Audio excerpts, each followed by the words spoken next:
দেখো ঘরের সামনে ভ্যানালা নিয়ে এসছে জলপাই আর আমলকি, আরও সবজি ছিল, তা আমি 40 টাকার আমলকি আর জলপাই নিয়েছি।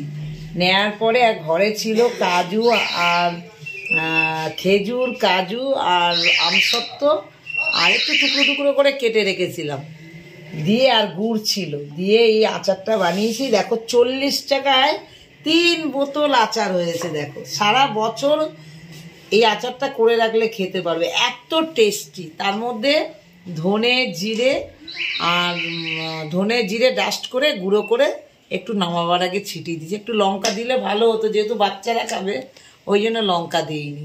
কিন্তু এত সুন্দর আচার দোকান ফেল, দোকানে যে আচার বিক্রি হয় এইরকম আচার করতে পারবে না। দেখো এত সুন্দর।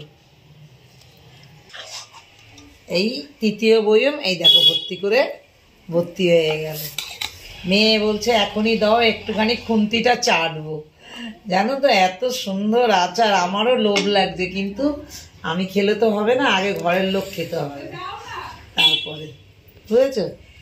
এইভাবে ঘরে তৈরি করো আচার, ঠিক আছে?